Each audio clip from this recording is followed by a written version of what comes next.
This episode is brought to you in part by Modern in Denver Magazine and DoCoMoMo, Colorado. Now, on to the show. Jim found that I was doing some moonlighting, and he said, "Alan, it's about time you decided to start your own firm." Shooed you on out the And he door. kicked me out. Were you ready for it? No. Hi. Hello. Hello. Hello. Hello. Hello and welcome to Architecting. Hi, welcome to Architecting. Hey, Adam, who's on the podcast today?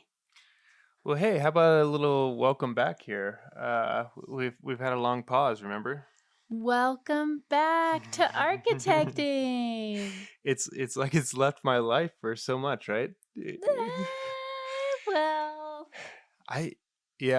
we've been away for a little bit, but I had a lot of big plans about things I was going to get done and other things, and none of them really got done. But we also had a lot of fun in-person architecting events. We had some happy hours and some live panel stuff, and now we're back. And this is in this episode here is one of those live panels, a live interview, and it was done with DoCoMoMo, Colorado. And if you don't know about them, go check them out.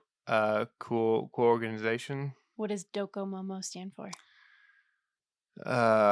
Pause while I look it up, please. So, I'm looking it up here. So DoCoMoMo stands for the International Committee for Documentation and Conservation of Buildings, Sites, and Neighborhoods of the Modern Movement. Oh, I was just going to say that. I don't know why they shorten it. No, but it's a cool organization here.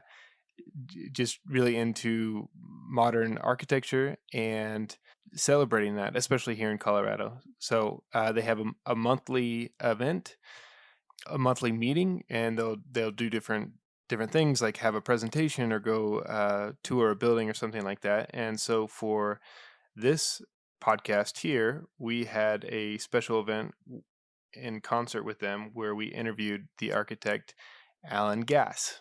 Nice. Yeah, so Alan is just you'll hear more of his credits and an introduction in the interview here, but he's really just a wealth of knowledge and experience within the Colorado community. He's worked for just a ton of architects, from IMPay to the Architects Collaborative to James Sudler, Anderson Architects, which is now Anderson Mason Dale, Lee Harris Pomeroy, Harry Teague, and then his own company as well in there.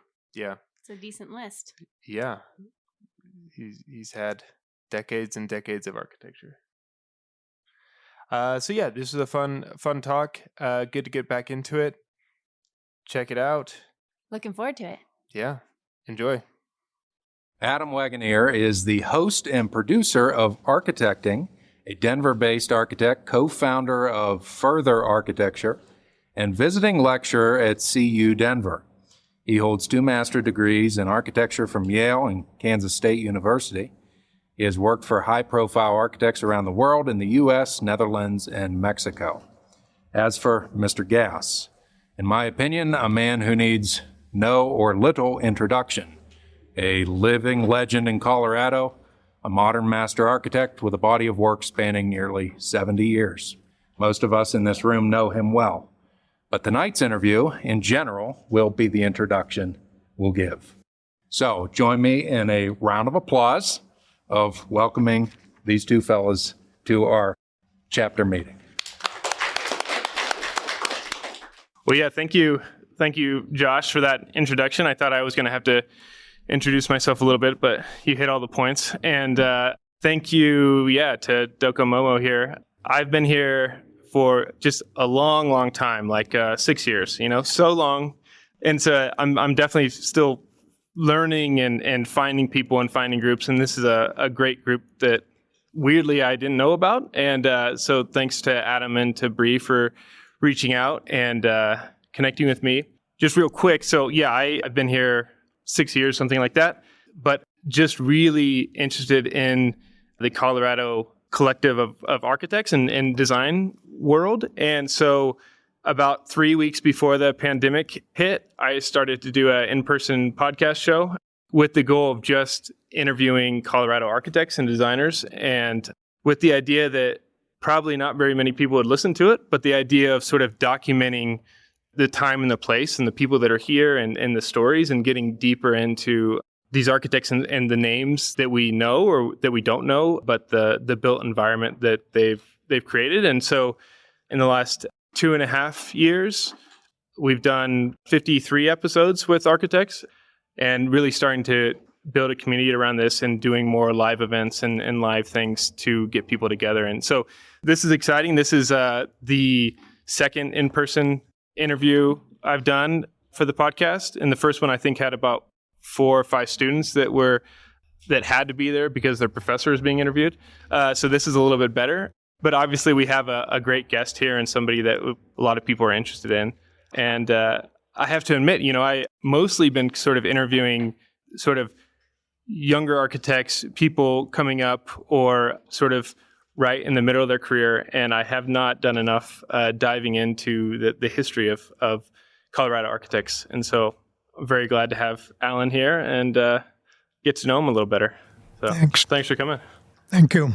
So I told you we'd have a nice, easy flowing interview, but I like to start it off with a real shocking, hard. Can I start with an anecdote first? Oh, please, yes. Since I didn't know you went to Yale. Oh boy, here we go. I'm not sure I know where that place is. But, anyway, there was a guy named Paul Rudolph, who probably you didn't know. Who I didn't know? Yeah. Yeah, we just didn't pass each other. Yeah, I didn't think so. But he designed the building that you went to school in, and he was also dean of the school at one time.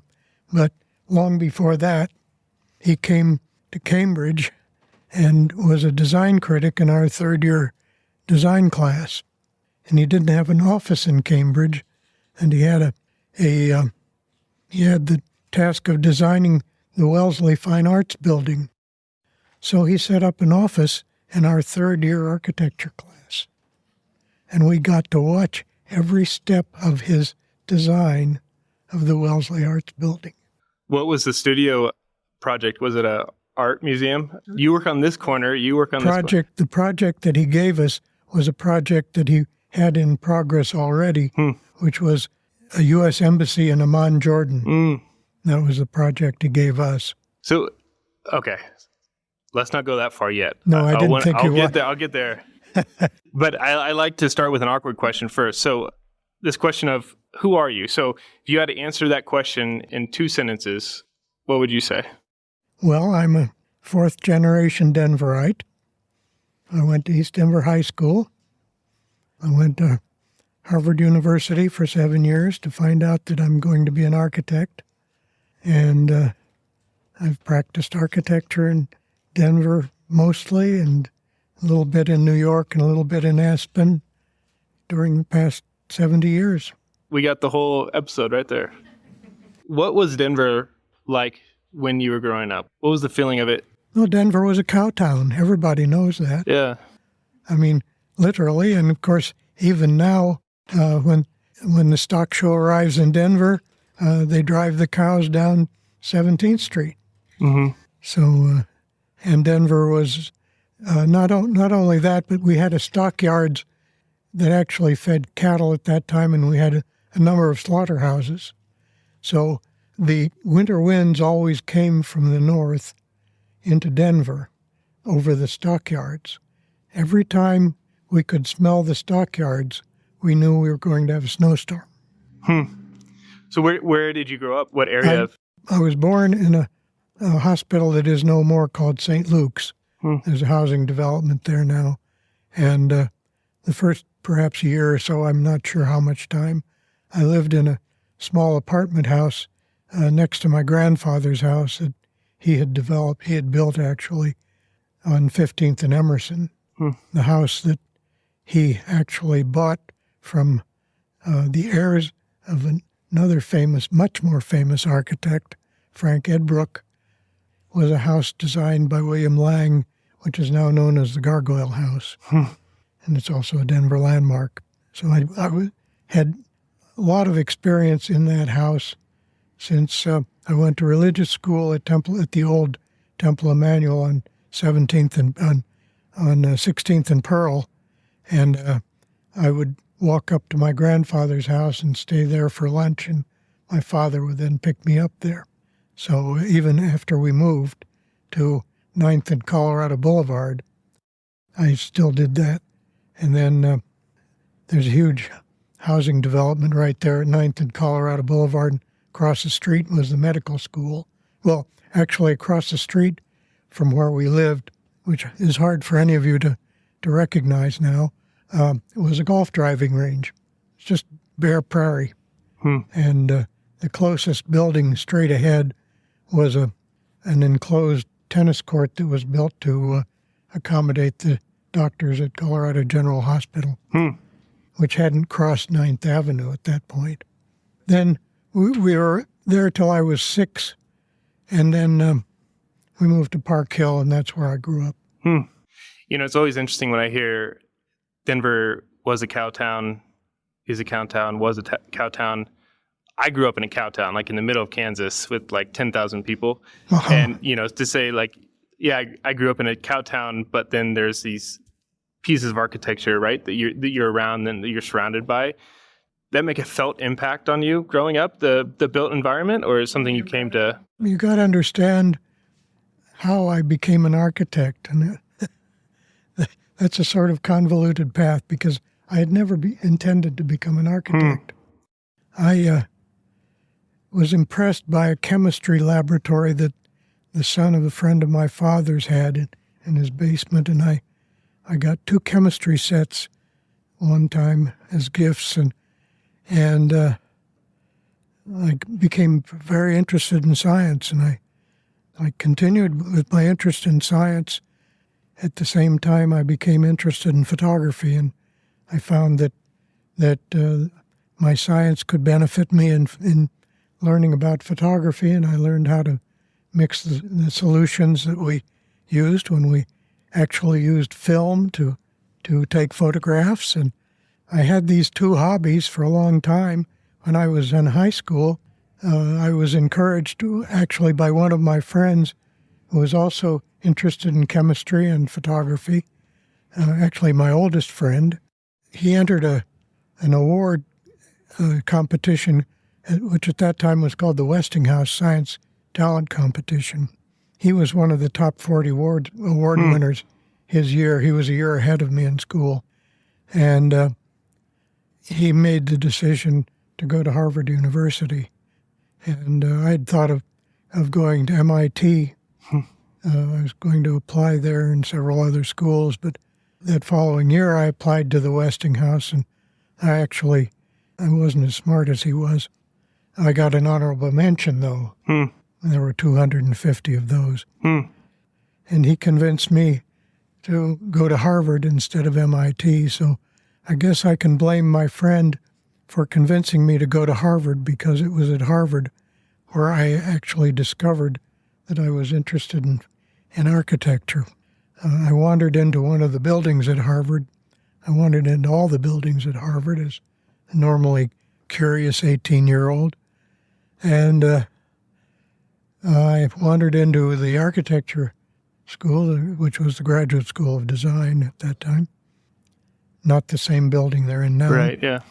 And there was this elderly gentleman who had a bunch of students and reviewing projects, and those projects were for a modern design cathedral, and he was criticizing their designs as being really unusual for the traditional concept of a cathedral. But of course, it was a lot of tongue-in-cheek, which I didn't understand at that time.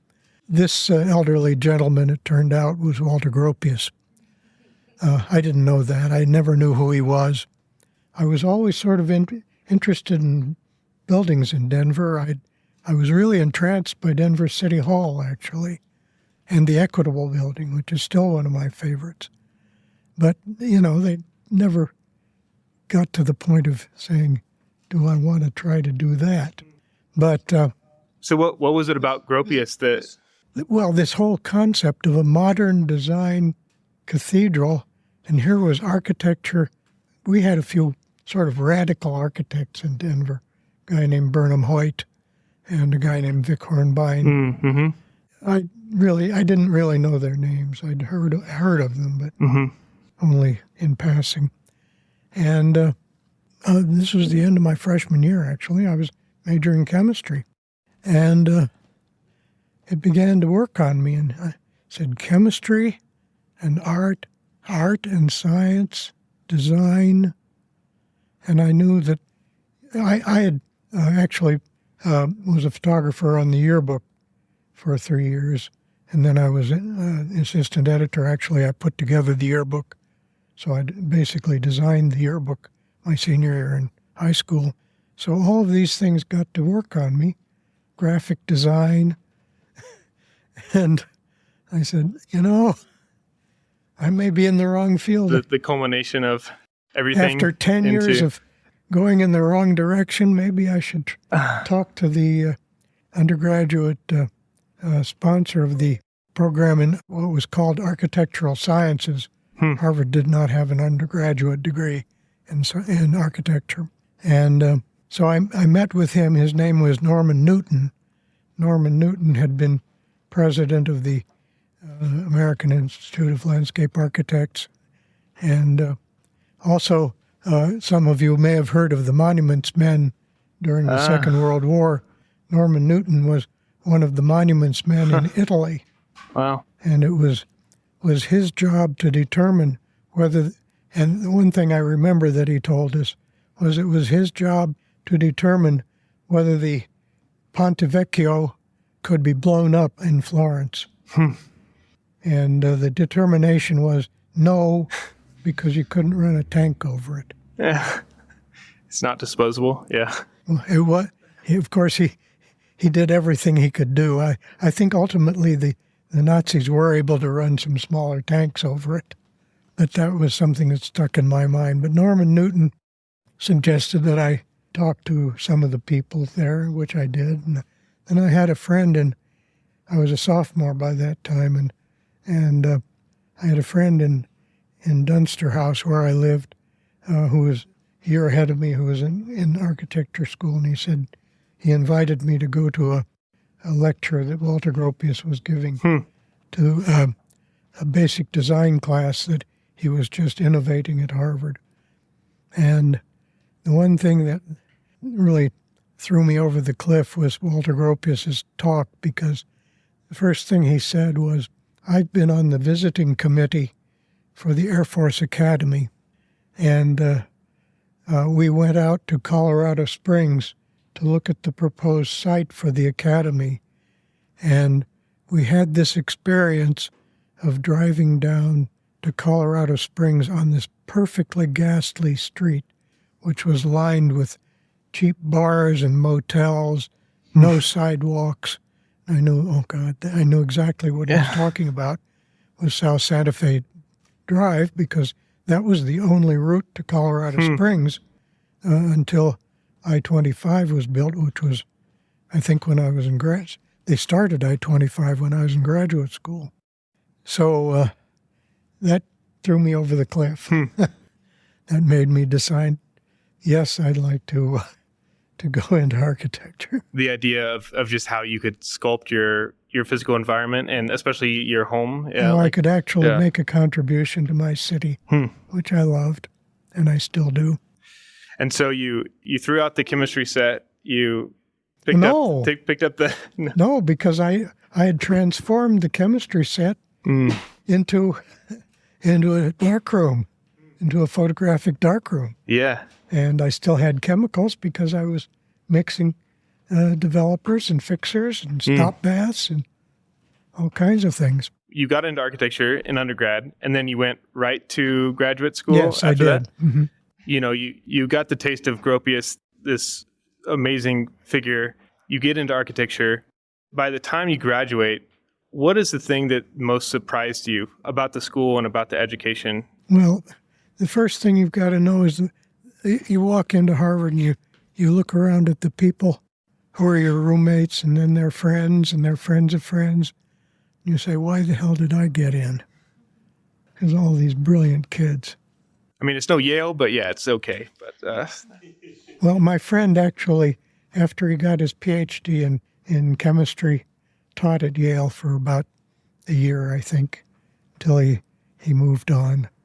so this was, you graduated in like early 50s? I graduated from college in '53, and because by the time I graduated, Gropius was about to retire, and Jose Cert took over as dean of the Graduate School of Design, and Cert did not have a very good rapport with students, and he took over during my third year, and the people in the thesis group at Harvard, you had to take a thesis to qualify for, or you had to write a thesis, qualify for the bachelor's degree in architecture.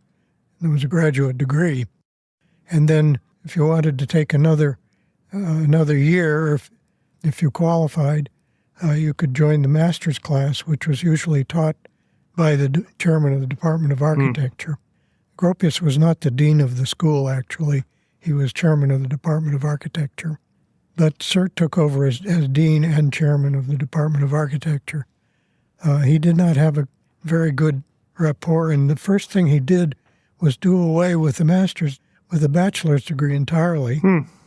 And everybody from the undergraduate school who had gone through the program and expected to take the thesis program was thrust into the master's program. And the master's program was designed originally by Gropius for people who had experience in the field and were coming back for extra training in design. And so during our year, we who had come through the program and had not done a thesis and had not been exposed to the professional field in any way. I actually had been, because I had summer jobs which were terrific, and we can go into those later. But I had not even an inkling of what kind of competition we were getting into in this incredible master's class. I had, in the master's class, there were 3 students from Japan. One had been an architect with the Japanese broadcasting system, and lo and behold, he had been a kamikaze pilot during the Second World War. I mean, these guys were 35 years old. Yeah. Another had been sent there by one of the universities in Japan, and each one of them had incredible qualifications, and there were people from the University of Minnesota also produces exceptional architects, and we had several graduates of the University of Minnesota there who had all had experience, and on and on and on. Yeah. Anyway, so we were faced with this competition, and halfway through the year, Cert came to us former undergraduates and said, "You're not performing up to snuff. If you don't do the next project properly, we're going to have to reinstitute the thesis program." Oh, we didn't know what to do, so we just did what we could do. I was fortunate, and I was able to remain in the master's class, but a number of my classmates from my own class at Harvard College were brought back into the thesis program. Anyhow, it was a kind of a rough time in the Graduate School of Design at that point. During the master's program, I was elected to student council, and we were so mad at Cert. We were successful when the Architectural Accrediting Board met in the spring. We were successful in getting Harvard Graduate School of Design de-accredited for 1 year. Nice. Cert was never a very good friend. Wait, he lasted a long time there, right? He did last a long time, absolutely.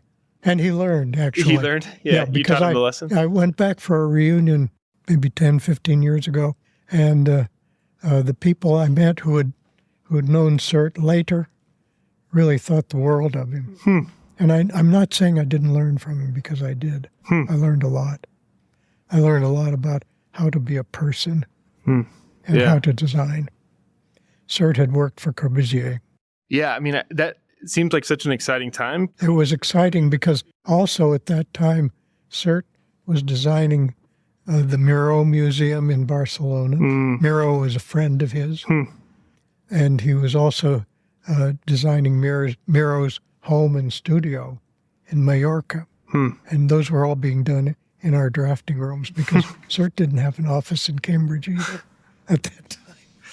That is like, it's the peak of modernism there that you're experiencing, and in this place with It is. I mean, we were experiencing things that really hardly anybody ever experiences in a lifetime. Yeah. And then I'm so interested when you hit that point, you hit that high point of academia and architecture in school, and then they say, okay, here's your degree, kick you out the door. What happens then, right? I had a bit of good fortune. In the second year of the Graduate School of Design, there had been a grant for the second-year students to take a trip to New York City and observe the architecture there. And so, of course, we had a sort of cook's tour of New York City. I'd been in New York a couple of times. I knew a little bit about it. I had an aunt who sort of shepherded me around New York City during my freshman year in college for my spring vacation. And so I knew a little bit about it. But we had a trip, and the outstanding thing in the trip, yes, we went through the UN, which is just being finished, and things like that. And of course, the Empire State Building and Rockefeller Center, Saks Fifth Avenue, I don't know. Anyway, we were brought up to William Zeckendorf's office, to the Webb and Knapp office in the building which he had IMP renovate the penthouse for. And we were shown around the penthouse by IMP's partner, Harry Cobb, and they were not independent architects at that time. They were William Zeckendorf's kept architects. They were the architectural division of Webb and Knapp. And IMP was beholden, actually, to William Zeckendorf for this incredible start that he got. In any case, we were being shown through the office, and it was a spectacular place, needless to say, and some of you may have seen pictures of it or been there. But they had a model of the Mile High Center, which was IMP's first big project, which was being built in Denver. And it was a 3-building project, which was more like a school project than a developer's project. But Zeckendorf was that kind of developer, it turned out. I casually mentioned to Harry that I was from Denver, and I don't think he ever got my name. But lo and behold, when I came home for spring vacation that summer, I was told I had a phone call from a Mr. Sink. I had no idea who he was, but my mother had taken the call, and it turned out to be Chuck Sink, who became a very prominent architect in Denver and a good friend. And Chuck said, when I called him, would you like to be the assistant to the supervising architect of the Mile High Center? I said, what? I had worked in an architectural office before. The year before, I'd worked in Jim Sudler's office as a sort of errand boy file clerk. And I learned a lot from Jim, actually. And then, lo and behold, the next year, I was working with Eason Leonard, who was called back halfway through the summer to run the office in New York. And he became the second partner. And then he was replaced by Leonard Jacobson. And Eason and Leonard, interesting, Eason Leonard and Leonard Jacobson had worked together in an architectural office in Philadelphia, and in New York as well. And Leonard Jacobson later became a partner of IMP as well. So I worked with them, and I worked with Chuck all that summer. Chuck was the associate architect on that project. And then when Mile High Center was finished, Chuck became also the associate architect on the Courthouse Square development, which was, at that time, the May DNF department store and the Hilton Hotel, which is now called the Sheraton. But when Eason left, he said, since you're going to be up in Cambridge when you're in school, if you want to come down to New York during a vacation or an interim between semesters. A fun spring break? Yeah. Come on down. Come down. We'll put you to work for a week or two, and you can get some more experience. So for 2 more years, I did that. And then after I got my degree, I was going to Europe, and I had a job which I thought I would take for 6 or 8 months, but I didn't. But Eason said, if you got any time before you go to Europe, just come down to New York, and we'll put you to work until you sail to Europe. And so I worked in the Webb and Knapp architectural office for another couple of weeks at that time, working on various bits and pieces of projects. Actually, one of my sojourns in New York was with Harry Cobb. I worked for him for a week, and my task was to do the first drawings of the May DNF department store facade. So that was something I still have copies of. Again, like a very exciting time at later a very influential firm, right? And because how old was Ian Pei? He wasn't. Ian Pei was 35 years 35, right? And you're getting in there. And what was the feeling, of being in that office so young in its history? Well, you've got to realize who was in that office. Yeah. And you didn't think about it at the time because you didn't know who they were, right? Right. Well, Ian Pei had just hired a guy named Jim Freed out of Mies van der Rohe's office because Jim had gone to IIT and had gone as a super student of Mies. He had gone to work for Mies and Philip Johnson on the Seagram building. And the Seagram building had just been finished. So Ian Pei hired Jim Freed out of Mies van der Rohe's office. And Jim was just about a year older than I was. And he and I worked together in the office when I came back to New York on the Kips Bay Plaza project, which was Ian Pei's first poured-in-place concrete project in New York City. But I've got to mention Jim Freed was only one of those people. Most of you have heard of Warren Plattner. You've seen Knoll Furniture's Plattner designed chairs and tables. Warren Plattner was in Ian Pei's office. And then you've probably all heard of John Hayduck. John Hayduck was in Ian Pei's office at that time.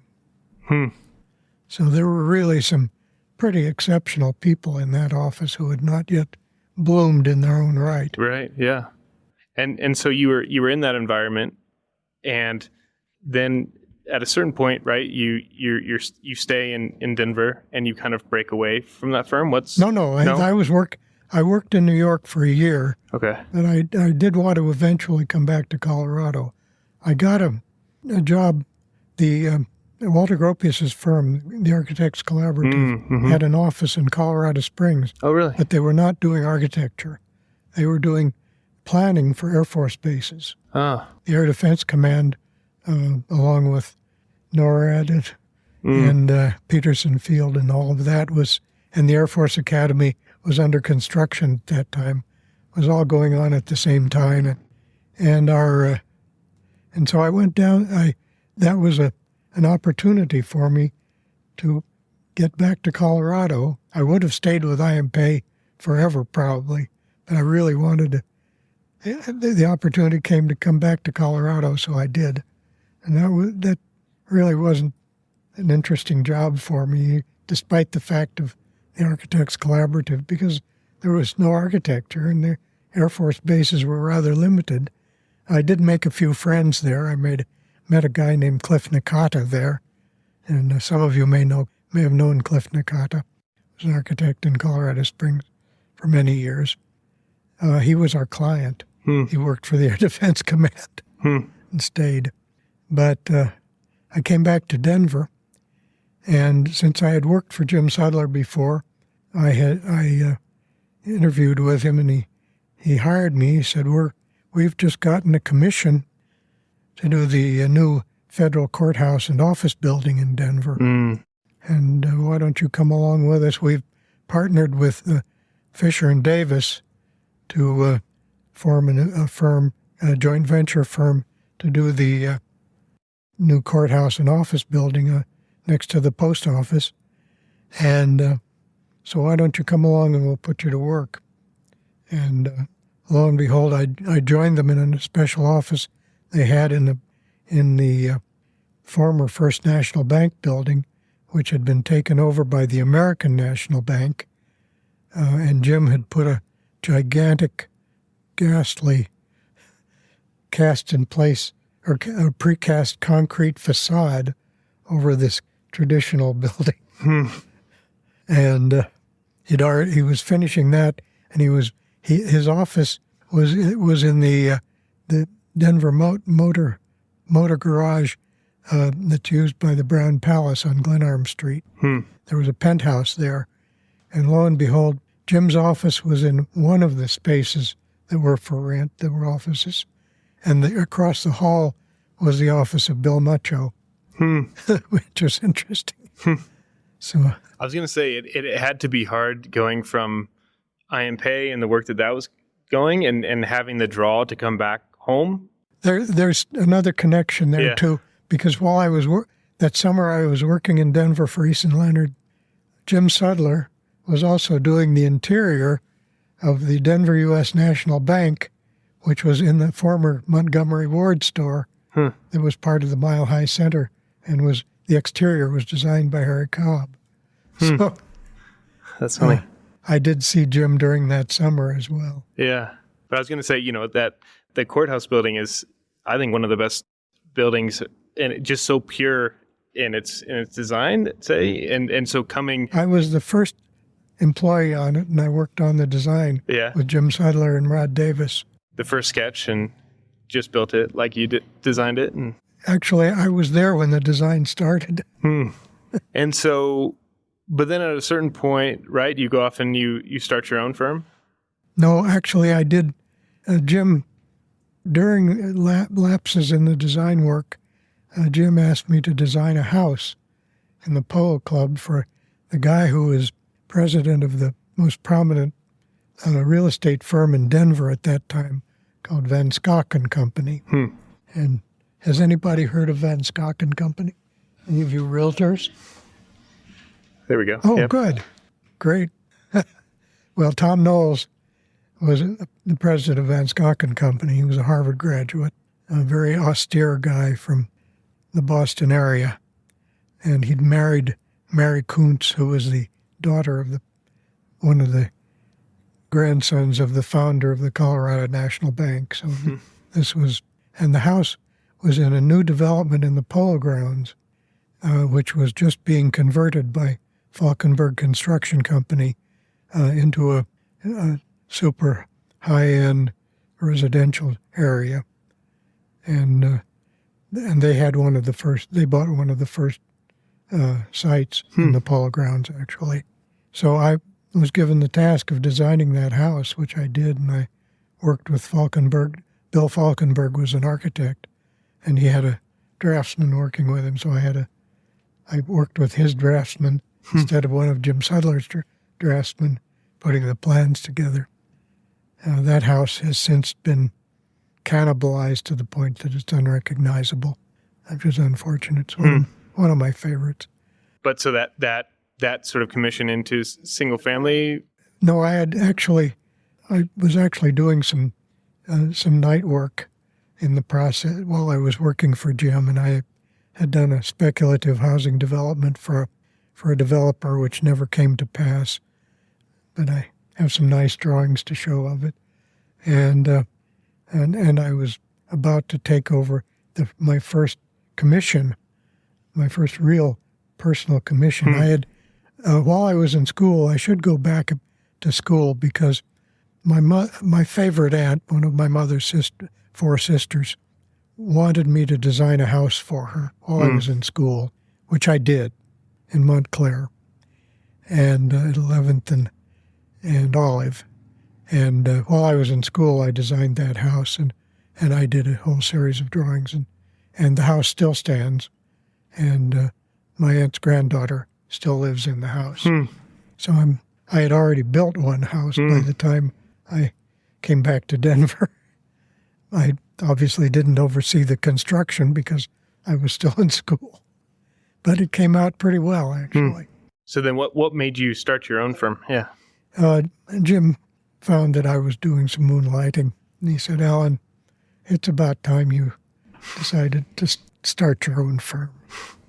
Shooed you on out the And door. he kicked me out. Were you ready for it? No. No. And unfortunately, I wasn't ready. Why wasn't I ready? Well, I had already started to build my house, and I got married just before he told me to go. And I had no money, and I had no money to finish building the house. And I had to try to find a mortgage. And in the conservative mortgage area of Denver at that time, I was pretty naive. I was totally naive about building anything, from scratch. And it was a good education. The first person I went to try to find a mortgage was Tom Knowles. Who else? And he couldn't find anybody in any of his portfolios who would give me a mortgage on that house. Too radical. And the foundation, the house has a foundation which comes out of the ground 5 feet, since the lower level is half out of the ground. Split entry design. And so all they saw were these concrete walls coming out of the ground, which looked awful. And they looked at the plans and they couldn't understand them. And so he apologized profusely, but said, maybe I'm a director at the Colorado National Bank, lo and behold. Why don't you go over there? So I went over there, and the mortgage loan guy took a look at the plans, and he tried to shop them around, and he said, I can't help you. Finally, my father-in-law was in business in Pueblo, and he had a connection through his bank in Pueblo with the Colorado National Bank. And lo and behold, he was able to swing it for me. Otherwise, I don't know what I would have done, because I already had the house under contract to Clyde Mannon. And Clyde Mannon was it was a very prominent modern house developer at that time who had gotten his start as the lead carpenter of Arapahoe Hills, of Arapahoe Acres, which of course is on the National Register now. Yeah. Well, let's talk about that house. I mean, we're in the meeting before, we're talking about it. It's in the process of getting landmark status, and you're a younger architect. You're working at a firm. You have all these ideas just pent up in your head. The idea of being able to design your own house, it's for an architect, right? That's like the kind of top, the best thing you can do. But it also has to be a little debilitating. I was spurred on by one of my compatriots who had been working, a few years older than I, who had been working in the IMP office, the Mile High Center office, a guy named Bill Kopic. And Bill was in the process of building his own house, actually, and that sort of spurred me on. And so what went into that? What was you have all these pent-up ideas. What was the idea of the house? I mean, and it's amazing. You still live in it, so you must have worked out pretty well. But everything has an evolution, right? I was living in Park Hill with my parents at that time. I'd just moved back from Colorado Springs and was thinking of where was I going to live next. I thought of building a house, and so there was a site at between Montview and 22nd Avenue on Colorado Boulevard. It's still vacant, actually, that I wanted to buy, but it was owned by the people who owned the house next door. It's never been for sale. I couldn't sell it. Well, But I started to design the house for this site across the street from City Park. Nice view of the park. So I thought, well, I designed the house. I wanted to have a house that was all glass. I had thought initially of Abraham's tent, which was open on all sides and to greet all people. And then I thought again. I said, "Hey, you're designing in a city, not on the desert. In the desert in Mesopotamia."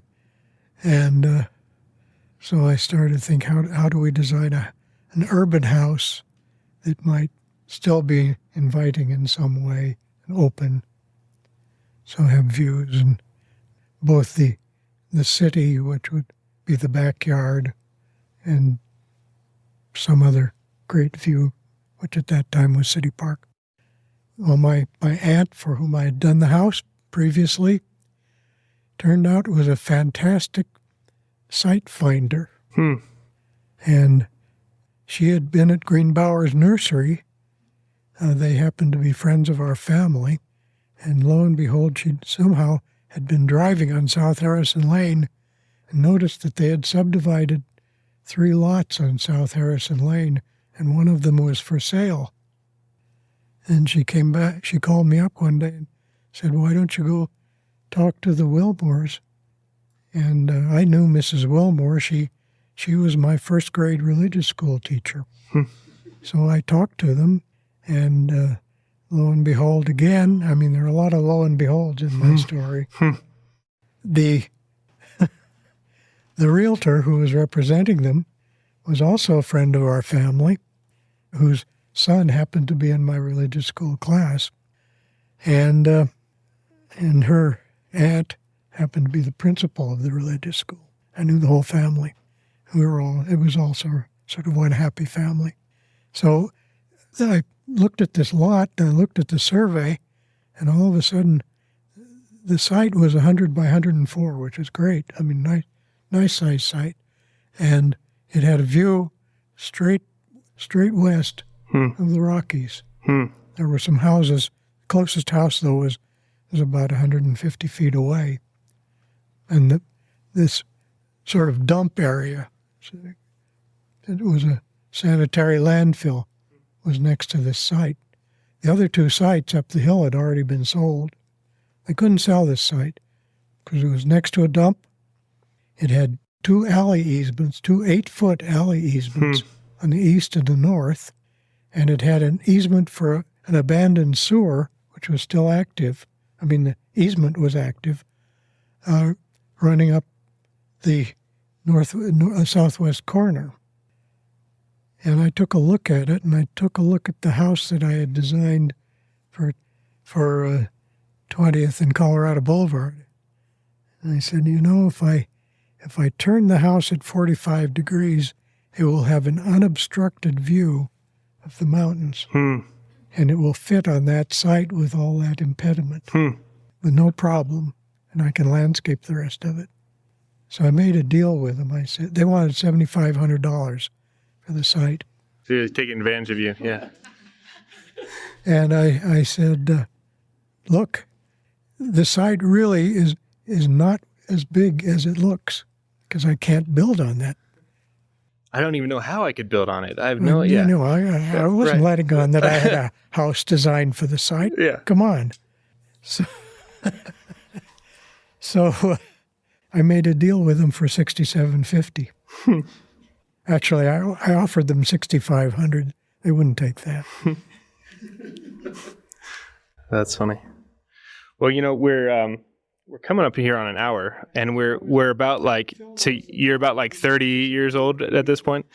But I think it's such a great opportunity here because this is the first time we met, but there's a lot of people who know you pretty well here. So I wanted to see if there's any audience questions or any other questions that you've got him on the hot seat here. Anything, whatever. Any other stories or experiences you've been wanting to hear about, Alan? What's your favorite building that you ever designed, Alan? The question was, what's the favorite building you've ever designed? The favorite saying of architects, of course, is the next one. The next one. Since I'm retired, I can't say that anymore. There's still time. And I won't say that I have a favorite building. the building that probably has gotten well, there are two buildings that have gotten some notoriety, I'll say, that I've designed. One is the Zavislin House, which is presently under interior renovation by Beth Mosensall over there, and it's gotten some notoriety from Michael Paglia in Westward. And the other one is a building that I designed when I was with John Anderson, which was a building for Century Insurance Company at 4th and Broadway, which took an existing insurance building, brick split entry building on a site off the corner, and they wanted to integrate that existing building into a new building, which will take their entire staff, which were in 4 different rental buildings around, and park all the cars that were parked in the parking lot next door on the site. So the idea was to raise the office building up above the parking lot, obviously, and on columns, and then use the existing building as a service building to the office building. So the office building became one entirely open space. And in the service building, we configured a sort of break area, coffee area, and then a storage area, and then a shipping and receiving area. And it's the only building I ever designed that was that was 3 stories. It was 2.5 stories high. It had 5 elevator stops. The elevator had doors on both sides. That building was now bought by Kurt Fentress, and is now his office. Mr. Gass, could Yeah. you tell us about some of your passive solar? Oh, Yeah. Tell us about some of your Well, passive actually, solar work. most of my work, although my house is accused of being passively solar, and there are some passive solar elements included, I knew nothing about solar energy at the time, and I fully admit that. I have John Anderson to thank for my research in solar energy, because that was the reason I joined Anderson Barker Rinker at the time. He had made a huge leap in finding that they had gotten a commission to do what was called at that time Community College North, and that was right at the time that the Arabs shut off the oil, and they were not assured that they would have any gas to heat that building with when it was finished. This was about 1972.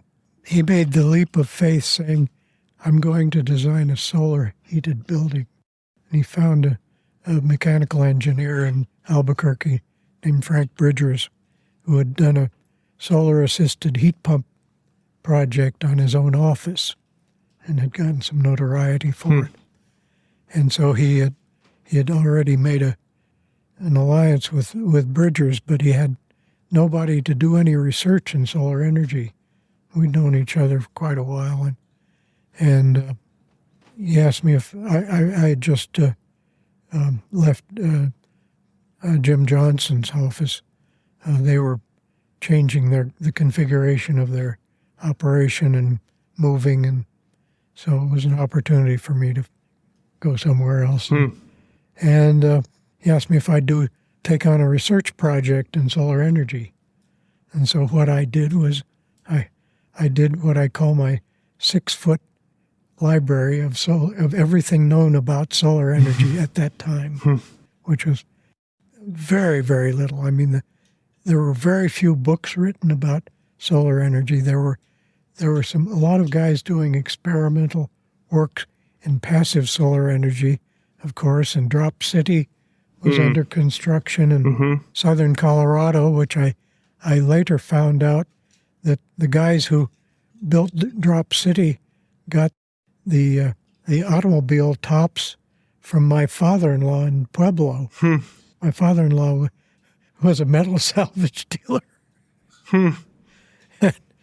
And much later I found that out. Then there were the guys in Arizona who were working, and Ed Mazria was starting to do his work in solar energy. Dick Crowther was doing a lot of initial work in solar energy in Denver, and I was talking to him, and Jim Hunter had done a solar project for George Lurf, who was a solar researcher at the University of Denver. And so there was a lot of stuff being done at that time, but Community College of Denver North Campus was 300,000 square feet. You're right, yeah. And it was quite a bit to chew. So I started the work in solar energy, and when I finished the basic part of the research, he said, we're going to need somebody to help us design this building. And so he asked me to come on the staff at ABR, which I did. And I ended up designing most of the interiors at Community College of Denver. And then there was an addition. There were two additions put on it at the same time. There was an early childhood center, which was a separate building, and there was a center for the disabled. So I had to do some more research. I designed that building, which was just an addition on the Community College of Denver, which most of you know is a Front Range Community College, is 1,000 feet long. So and 3 stories high, and one of those stories is underground. So, and actually 2 of the stories are underground from 112th Avenue, and it's 3 stories in the back. The hill goes down, and it was designed. One of my tasks was the interior, but the other task, of course, was, since it was an active solar project, I had to do the research on how do we find a solar collector that we can build 35,000 square feet of. Who makes such a collector? Well, it turned out, with working with the guys at Bridger's office and myself, we found nobody that had a commercially available solar collector who could do the job. So together we wrote a specification for a solar collector. Basically, the specification was that it had to have a certain life expectancy. Here was the space that it would occupy, and have at it. And we put it out, I think, to about 5 sheet metal contractors and some solar contractors, and ended up with a Texas sheet metal company who designed a solar collector that was like 20 feet high and 4 feet wide. And we put 35,000 square feet of solar collector, and we installed Frank Bridger's solar-assisted heat pump with a 100,000-gallon tank of water buried behind the building on the north side. That was our heat sink. Did it work? It worked fine. Yeah. Until in the 80s, I had left Anderson by that time. I'd gone to work in New York, and I'd promised my wife I'd only stay there 5 years. So by the time I came back, I actually ended up in Aspen working for Harry Teague. I was project architect on Harris Hall for the Aspen Institute, or Aspen Music Festival at that time. And when I came back to Denver, I went to see the Jerry Wartko, who was at that time head of Community Colleges of Denver, and he was an old friend. And he said, "Alan, you're going to be disappointed, but we're taking the solar collectors off of Front Range Community College." And they just didn't want the maintenance on them of glass breaking. And gas was cheap again. And gas was still very cheap. And actually, I was discouraged, coming back just as a sidelight, I was discouraged on doing extra insulation or double pane windows in my house by my mechanical engineer, Francis Stark, because gas was never going to be expensive. Let's see, we have any other questions? How do you feel about the state of architecture in Denver today, and where would you like to see it go in the future? So yeah, let me repeat that. So the question was, how do you feel about the state of architecture in Denver, and where do you want to see it go? Well, I feel optimistic from the younger architects that I see practicing now, but from the development side, I see a very dismal future. I see some nice office buildings being built downtown, a few nice apartment projects, but very few residential projects that I could really get excited about. But I see a younger cadre of architects coming into Denver now who have exceptional abilities, and if the development crowd would only take advantage of the talent that's here, I think Denver's architecture could benefit. For any developers listening, please take that to heart. No, and you can go to furtherarchitecture.com and yeah. There's one exciting building going up, of course, which is the one in Rhino. It's being done by Davis Partnership and Mad Architects from China. That's a very exciting office building, I think, that's going up, but I don't see anything else that's very exciting.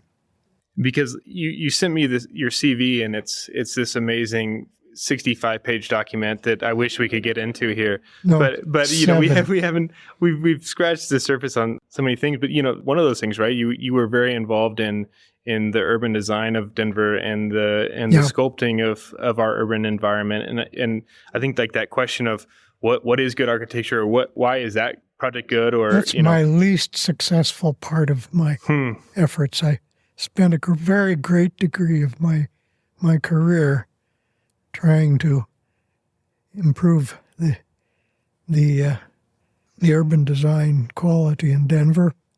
When I still had my own office, I was asked to chair a committee of architects to advise the Downtown Denver Master Plan Committee, and this was 1963. And so we put together a team, and we were given a space by the Master Plan Committee in a building which has now been demolished in downtown. And we put together some really interesting ideas for developments in downtown. At that time, there were three major projects that downtown and near downtown that were being considered, and we were asked to think about sites for two of them. One of them was Denver General Hospital, which of course had its site already. But the other two were a new convention center and a new some kind of educational campus, which really had no program and no concept or anything. And so we thought of how we could improve the pedestrian situation downtown, which nobody seemed to care much about, because downtown was packed with pedestrians. And we had major department stores. We had the May Company, we had Daniels and Fisher, we had Jocelyn's, we had Gano Downs, we had Newstetter's and the Denver Dry Goods, and J.C. Penney's. This was the commercial, downtown Denver was a commercial center of the entire Rocky Mountain and Plains area, probably a 500-mile radius, besides being the livestock capital of the world, practically, at that time. So we put together a plan which recognized that the old Denver Auditorium was decrepit and really not worth saving at that time. There was no concept of landmark preservation. It didn't come for a long, long time. And there was no concept like that in our heads. And coming out of the Graduate School of Design, there was no concept of preservation in my head at all. And so we proposed taking traffic off of 16th Street and making it a pedestrian mall. And if they wanted to take traffic back and forth, they should consider maybe running a subway under 16th Street or putting a tunnel under 16th Street, let the cars run under 16th Street. Traffic engineers insisted that cars would never be taken off of 16th Street. And we suggested the convention center be separated from the auditorium and arena, which we considered fair game at that time, and be placed on the axis, on 2 blocks on the axis of California Street. Well, the business leaders and bank presidents who were the client, actually, and these were the chairman of the board of all the prime movers in Denver, came together with us, and we made a preliminary presentation. We never did a full-fledged presentation. They came together and they poo-pooed all of our ideas. In the meantime, they had taken a trip to Minneapolis, and Lawrence Halpern had just done the Nicollet Mall in Minneapolis. And here they saw these great bridges coming across and taking people from one building to another without having to go down onto the street. And so we wrote our final report, and lo and behold, we were given an award called Civis Princeps by Regis College. They gave that every year to some spectacular project in Denver.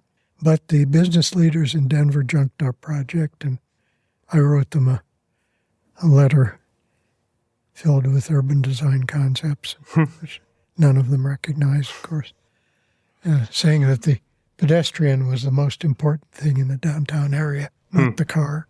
And they ignored that and started to build all these bridges and enclosed bridges downtown, only a couple of which still exist. So that was a total failure. But they got around to listen to you, right? No, at least about 16th Street. No, nobody ever asked me. It was just, yeah. No, they forgot. Supposedly we have a coworker of yours from 47 years ago. Do you have any good Alan? Do you have a good Alan story? What's your best Alan? Oh, this can be for the bonus segment of the interview. I mean, I think, just from my point of view, I see, we didn't even get to the AIA Colorado portion, right? Where you were one of the kind of founding members of that. Jim Sudler, I'll just briefly tell you that, but Jim Sudler basically had the idea that we should form an urban design committee and called me up and said, "Do you want to join this committee? I don't have anybody to head it up yet." And so I said, "Sure."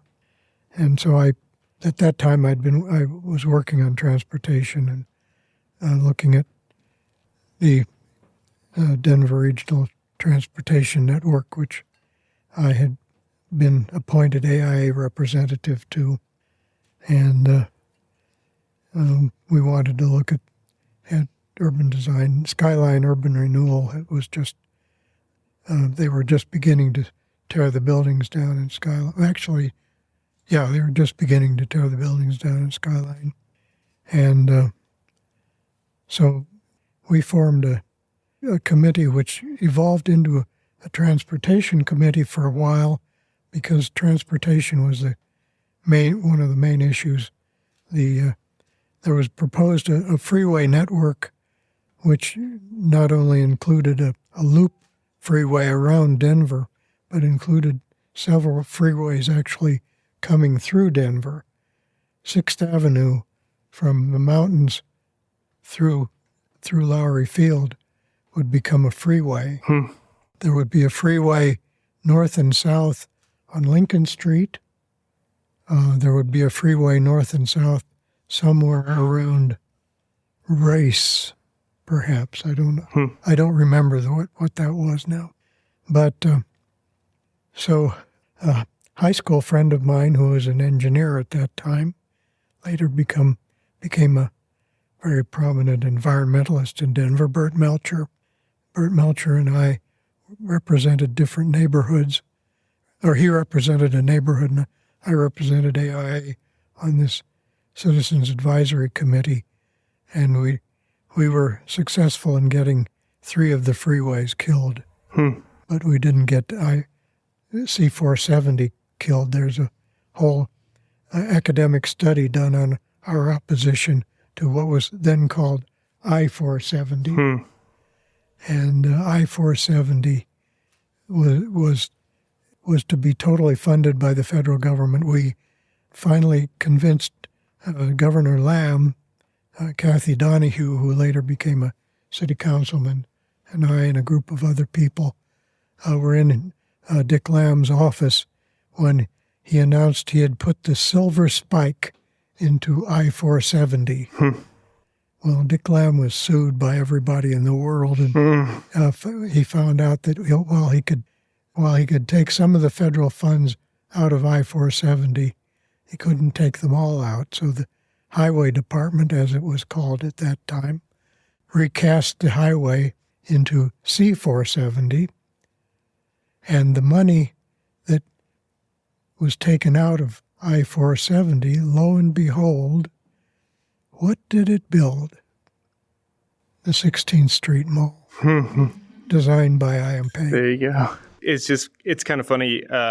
When I graduated, Harry Cobb invited me to the I.M. Pei office and said, "Hey, come and look and come and get hired." Did you work there? I said, "No, I'm going to move to Denver." And he said, "Why would you move to Denver? Why are you going to the cow town?" But I just want to let me tell you. Now I'm going to tell you the next story about Harry. You're good. Bless his soul. He died last year. Harry wrote a memoir.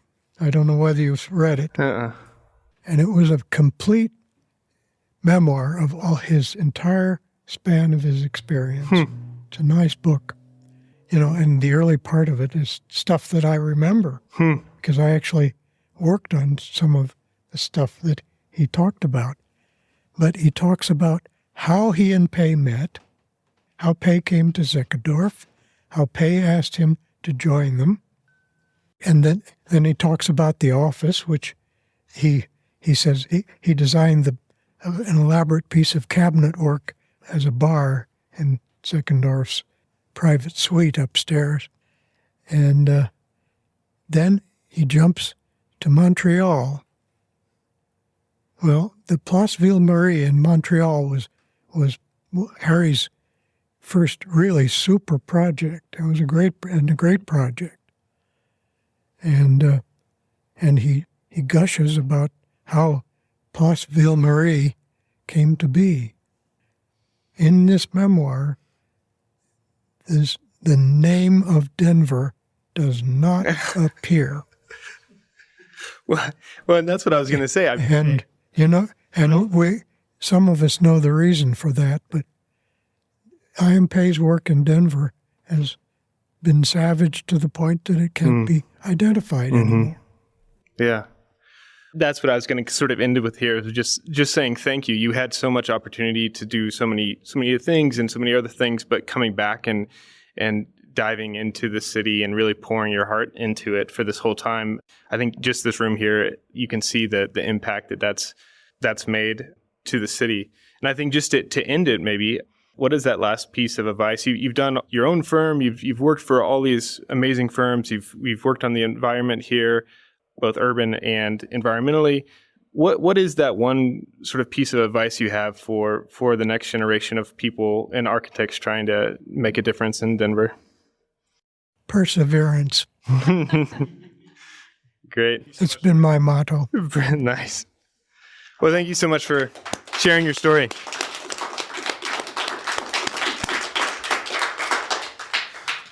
All right, now it's the after hours sessions, so now we can hear the real stories. And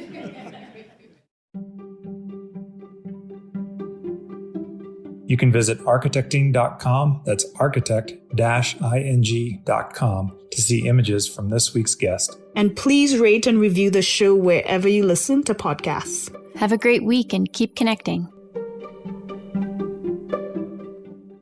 Hi, I'm Eli. This show is made by my mom and dad and these people. Heidi Mendoza. Aaron Best. Kyle Bruner. Emily Childs. Trevor Motzko. Zach Huff. Rob Cleary. All right, let's get a coffee. See ya. Yo, Alexa, play the Plug podcast.